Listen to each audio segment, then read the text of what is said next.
Telugu young directors ఛానల్కి స్వాగతం సుస్వాగతం.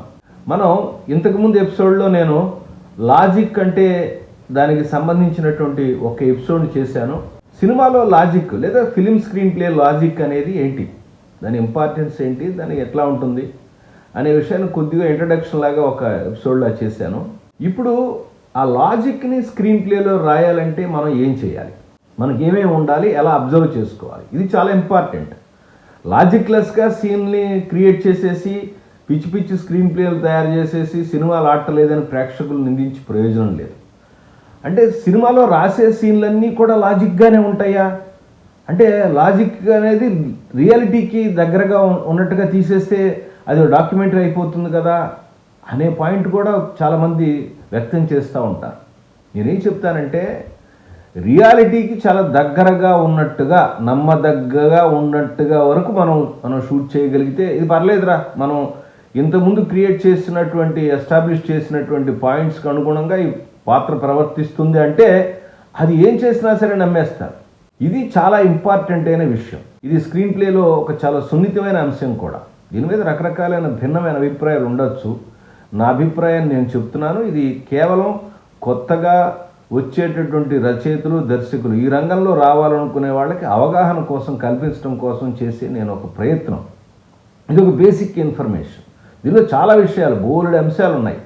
కొన్ని పదాలు నేను వాడతాను, అవి ఇక్కడ కొన్ని డీటెయిల్స్ కూడా తర్వాత కూడా ఇవ్వడం జరుగుతుంది. కాబట్టి సింపుల్గా అర్థం చేసుకోవటానికి ప్రయత్నించి మీకు అనుకూలమైనటువంటి లాజిక్స్ని తర్వాత ఒక కార్యకారణ సంబంధాన్ని సీన్స్లో ఏర్పరచడానికి ప్రయత్నిస్తారని కొత్త రచయితలు, కొత్త దర్శకులు చేస్తారని ఆశిస్తూ మనం ఎపిసోడ్లోకి వెళ్దాం. అసలు లాజిక్ అనే దాన్ని మనం ఎలా తీసుకురాగలుగుతాం, ఏ అంశాలను బట్టి స్క్రిప్ట్లో తీసుకురాగలుగుతాం అనే పాయింట్ కనుక మనం డిస్కస్ చేసినట్టయితే మొట్టమొదటి పాయింట్ ఏంటి అంటే క్యారెక్టర్ని ఎస్టాబ్లిష్ చేయటం లేదా establish premise of the character. అంటే పాత్రని ఇది ఇలాంటి స్వభావం ఉన్న పాత్ర, ఈ పాత్రకి ఇట్లాంటి శక్తులు ఉన్నాయి, ఈ పాత్రకి ఇలాంటి చదువుకుంది, ఈ పాత్ర ఇలా ఆలోచించగలదు, ఈ పాత్ర ఇలాంటి సమాజంలో ఉంది, ఈ పాత్ర ఇలాంటి పరిస్థితుల మధ్య ఉంది అనే విషయాన్ని కనుక మనం బాగా ఎస్టాబ్లిష్ చేస్తే ప్రేక్షకులకి అర్థమయ్యేటట్టుగా వాళ్ళ మనసుకు నాటుకునేటట్టుగా మనం ఎస్టాబ్లిష్ చేస్తే ఆ తర్వాత ఆ పాత్ర ప్రవర్తించేటటువంటి ప్రవర్తన ఏదైతే ఉంటుందో అదంతా కూడా ఆల్మోస్ట్ ఆల్ లాజిక్గానే వస్తుంది, లాజికల్గానే వస్తుంది. ఎందుకని మనం అన్నీ కూడా లక్షణాలన్నీ కూడా ముందు ఎస్టాబ్లిష్ చేసాం రకరకాల సీన్స్తో, లేదా ఒక్కొక్క దానికి ఒక్కొక్క సీన్ వేయమని చెప్పలేదండి. ఈ అన్ని లక్షణాలు వచ్చేట్టుగా ఒక 2-3 సీన్లు చేసినట్టయితే ఆ పాత్ర యొక్క లక్షణాలు మనకు తెలుస్తాయి. అలాగే కొన్ని సందర్భాల్లో సీన్స్ వెళ్ళిపోతే డైలాగుల ద్వారా లేదా విజువల్స్ ద్వారా మనం కనుక ఎస్టాబ్లిష్ చేస్తే ఇది అర్థమవుతుంది. ఇది నేను చెప్పాను ఇంతకుముందు. మనం శంకరాభరణం సినిమా చూస్తున్నాం. దానిలో ఏముంది, దానిలో ఫస్ట్ ఆ పాత్ర సింపుల్గా ఆలోచిస్తూ కూర్చుంటుంది. ముఖ్యంగా ప్రధాన పాత్ర ఎవరో శంకరాభరణం శంకరశాస్త్రి గురించి ఆలోచించినట్టయితే క్యారెక్టర్ని ఎస్టాబ్లిష్ చేసినప్పుడు సైలెంట్గా గంభీరంగా నడిచి వెళ్తాడు ఫస్ట్ సీన్లో.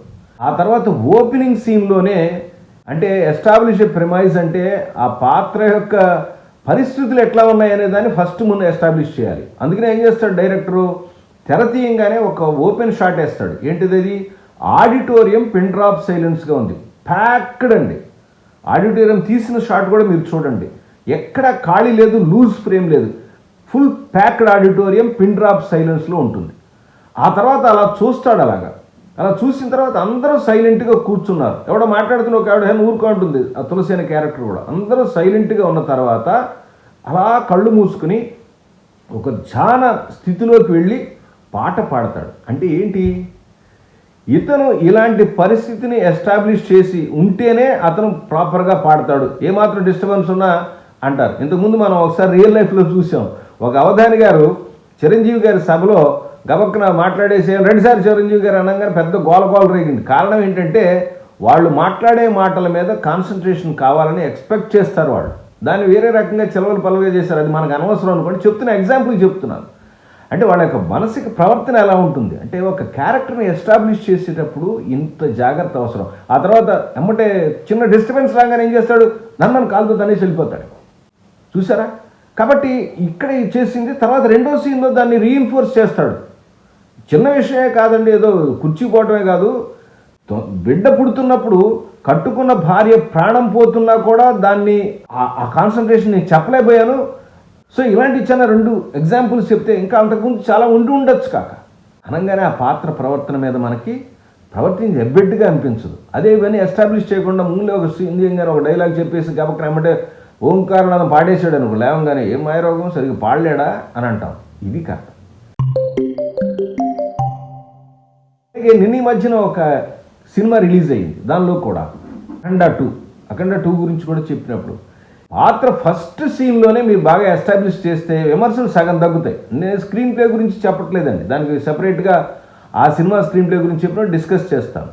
క్యారెక్టర్ ఎస్టాబ్లిష్మెంట్ అఖండ 2లో అఖండ తాండవం అనే సినిమాలో ఈ పర్టికులర్గా క్యారెక్టర్ని ఎస్టాబ్లిష్ చేయటం అంటే ఇతనికి అష్టసిద్ధులు ఉన్నాయి, దాదాపుగా 12 సంవత్సరాలు ఒక గుహలోంచి వచ్చాడు, ఒక పర్టికులర్ పర్పస్ కోసం ఉన్నాడు. అతని యొక్క ఆహారం అదంతా చూస్తే ఒక అఘోరలాగా, ఒక ఘోర తపస్సు చేసినటువంటి ఒక తపస్విలాగా కనిపిస్తూ ఉంటుంది. అక్కడ గురువు గారు ఉంటే ఆ విషయాలన్నీ చెప్తాడు. నీకు ఇన్ని సిద్ధులు అలవాడైన ఆయన, ఇన్ని సంవత్సరాలు కష్టపడ్డావు, లోక కళ్యాణం కోసం ఇవన్నీ ఉపయోగించిన ఆయన డైలాగులు చెప్తారు మురళీమోహన్ గారి డైలాగుల్లో. ఆ పాత్ర అలా ఎస్టాబ్లిష్ చేశారు. అందుకే ఈ సినిమాలో పర్టికులర్గా బాగున్న పాయింట్ ఏంటి ఇదే, పాత్ర ఎందుకుని ఆ తర్వాత చాలా చాలా గొప్ప గొప్ప ఫైట్స్ చేస్తుంది, గొప్ప గొప్ప కాజ్ కోసం పోరాడుతుంది, దేశ ప్రతిష్ట కోసం పోరాడుతుంది, దేశం కోసం పోరాడుతుంది. కాబట్టి అంత బలంగా ఎస్టాబ్లిష్ చేయాలి కాబట్టి ఫస్ట్ సీన్ అంత టైం తీసుకున్నాడు. అయితే ఏమైందంటే దీనిలో దురదృష్టం ఏంటంటే సినిమా స్క్రీన్ ప్లే సరిగ్గా లేకపోవడం వల్ల, తర్వాత వచ్చే కథ సరిగ్గా దీనికి అతకపోవడం వల్ల, సీన్స్ అన్నీ కూడా లాజికల్గా అయిపోవడం వల్ల ఈ దరిద్రం అంతా పాత్ర కంటించేసి సినిమా బాగాలేదని చెప్పి జనాలు ప్రచారం చేసి గోలగోల చేసేస్తారు. సినిమా అనేది ఒక ఎంటర్టైన్మెంట్ మీడియం. స్క్రీన్ ప్లే సరిగ్గా ఉండి, కథ సరిగ్గా ఉండి, చెప్పాల్సినంత సవ్యంగా ఉంటేనే వాళ్ళు బాగుందని అంటారు. ఓన్లీ క్యారెక్టర్ డిజైన్ అది చేసినటువంటి యాక్టివిటీ బాగుంటే సినిమా బాగుండాలి అనేటువంటి రూల్ లేదు, వాళ్ళ చేత అనిపించే మనకు హక్కు కూడా లేదు. వాళ్ళు డబ్బులు పెట్టి కొనుక్కున్నారు, వాళ్ళకేం నచ్చిందో వాళ్ళకేం నచ్చలేదో మనం తెలుసుకోవాల్సిన అవసరం దర్శకులుగా ఉంది. ఇది నేను ఫస్ట్ పాయింట్ చెప్పేది. అందుకనే క్యారెక్టర్ లాజిక్ ప్రకారం కనుక ఎస్టాబ్లిష్ చేస్తే, అందుకనే అఘోర ఫైట్ ఏదైతే ఉంటుందో ఫైట్స్ చేయొచ్చు.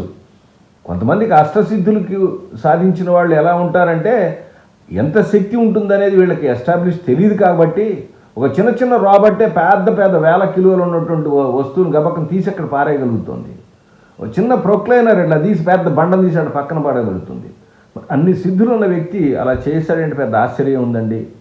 సో ఈ క్యారెక్టర్ అయితే పర్టికులర్గా మీకు రియల్ ఎగ్జాంపుల్ కాబట్టి లాజిక్కి అనుగుణంగానే ఉంది, కానీ సినిమాలో మిగతా సీన్లే లాజిక్కి దూరంగా ఉన్నాయి.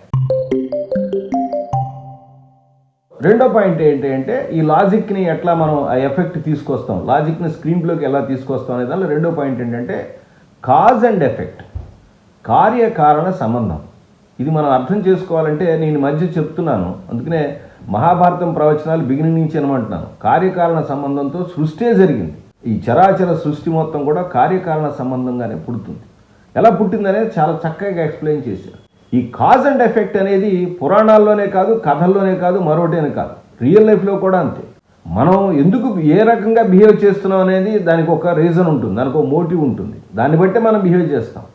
అంటే ఒక అతను ఎవరో తిట్టాడండి మన వీధిలో, ఎవరో ఒక అతన్ని తిట్టాడు, లేకపోతే చాలా బాధాకరమైనటువంటి అనకుండా మాట అనేసాడు. మనం ఏం చేస్తామంటే మన మనసుకు బాధలు తాక్కని వాడిని కొడతాం, లేదా వాడిని కొట్టలేకపోతే కొట్టేందుకు అవకాశం కూడా చూసుకుని వాడిని కొట్టేస్తాం. సో వాడిని కొట్టడానికి కాజ్ ఏంటండి, మీకు సింపుల్గా అర్థం కావడం చెప్తాను. కాజ్ ఏంటండి, వాడు దుర్మార్గంగా మాట్లాడటం.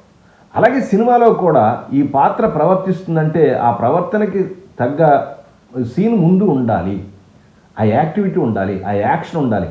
ఆ యాక్షన్కి అనుగుణంగానే ఈ పాత్ర బిహేవ్ చేస్తుంది. ఈ కాజ్ అండ్ ఎఫెక్ట్కి సంబంధించింది ఏదైతే ఉంటుందో దాన్ని బ్యాలెన్స్ చేసుకుని కనుక సినిమాల్లో రాసినట్టయితే లాజికల్గానే సీన్స్ అన్నీ వస్తాయి. ఈ కాజ్ అండ్ ఎఫెక్ట్ లేకుండా, కాజ్ లేకుండా ఎఫెక్ట్ మాత్రమే చెప్పుకుంటూ వెళ్ళామనుకోండి బోర్ కొడుతుంది. దాన్నే మనం సింపుల్గా చెప్పాలంటే పంపు కొట్టడం. ఒక క్యారెక్టర్ గురించి ఇంద్రుడు చంద్రుడు అని ఒకసారి చెప్పావు, మళ్ళీ చెప్పావు, ఎన్నిసార్లు చెబుతావు, ఒకసారి చెప్పావు అయిపోయింది. సో రిపిటేషన్, పునరుక్తి ఎందుకు వస్తుందంటే కాజ్ లేకుండా ఓన్లీ ఎఫెక్ట్, యాక్షన్ గురించే చెప్పడానికి స్క్రీన్ ప్లే రైటర్ కానీ డైరెక్టర్ కానీ ప్రయత్నిస్తే ఇలాంటి రిపిటేషన్ కానీ పిచ్చితనం అనేది వస్తూ ఉంటుంది. కాబట్టి దీన్ని అర్థం చేసుకోవాలంటే ఒక సీన్ మనం రాస్తున్నాం లేదా ఒక డైలాగ్ రాస్తున్నాం, ఒక ఇంపార్టెంట్ డైలాగ్ రాస్తున్నాం అంటే దానికి అంతకుముందు యాక్షన్ అనేది రిలేటెడ్ అయి ఉందా లేదా అది చెప్పాలి. సో ఇది ఒక పద్ధతి అన్నమాట. ఇది అంటే ఏంటంటే ప్రతిదానికి ఒక యాక్షన్ ఉండాలి, రియాక్షన్ ఉండాలి. కార్యకారణ సంబంధంతో ఇది చాలా ఇంపార్టెంట్. మీకు చిన్న ఎగ్జాంపుల్ చెప్పి మీకు కార్యకారణ సంబంధం అనేది మనకు చూసిన అంటే నేను స్క్రీన్ ప్లే ఎక్స్ప్లెనేషన్ చేసినటువంటి ఎపిసోడ్లో చూసిన దానిలోంచి చెప్తాను. ఎందుకంటే చాలామంది కొన్ని లక్షల మంది కోట్ల మంది ఉంటారు ప్రపంచంలో. ఎవరేం చూశారు నేను అందరికీ సమాధానం చెప్పగలుగుతాను. కామన్గా మన ఛానల్లో వచ్చినటువంటి నేరము శిక్షలో విజయ్ అనే క్యారెక్టర్ యొక్క ప్రిమైజ్ అంటే క్యారెక్టర్ని ఎస్టాబ్లిష్ చేయటం. ఇది ఎలాంటి పాత్ర అంటే ముందే ఫస్ట్ సీన్ ఓపెనింగ్లో మీరు చూడండి, సినిమా కూడా చూడండి, నా ఎక్స్ప్లెనేషన్ కూడా చూడండి. ఆ సినిమా ఓపెన్ చేయగానే డార్క్ అంటే టైటిల్స్ పడుతూ ఉంటాయి. దానిలో కారు వేగంగా వెళ్తుంటే ఒక ఫ్రెండ్ బాధపడుతూ ఉంటాడు, హీరో నవ్వుకుంటూ వేగంగా నడుపుతుంటాడు. అంటే వాడి ప్రాణాలు అరిచేతుల్లో పెట్టుకున్నంత భయపడుతుంటే వీడు నవ్వుకుంటూ విలాసంగా పెడుతున్నాడు. అంటే ఏంటి? వేగంగా అత్యంత వేగంగా కారు నడిపేవాడు పక్కవాడికి ఏమవుతుందో కూడా ఆలోచించుకోకుండా వేగంగా కారు నడపటం అనేటువంటి ఒక హాబీ ఉన్నటువంటి ఒక అబ్బాయి ఉన్నాడు. ఆ అబ్బాయి ఎవరంటే కారులో వస్తాడు, కనిపిస్తాడు మనకి. అతను వేగం ఎట్లాంటిది అనగానే టక్కన ఆపుతాడు. నెక్స్ట్ షాట్లో డైరెక్టర్ చూపిస్తాడు. ఇదే అని అంటున్నానండి ఎస్టాబ్లిష్ చేయటం అంటే. ఒక కారు దగ్గర అతను కింద పడుకొని డ్రైవర్ బాగు చేస్తూ ఉంటాడు కింద నేల.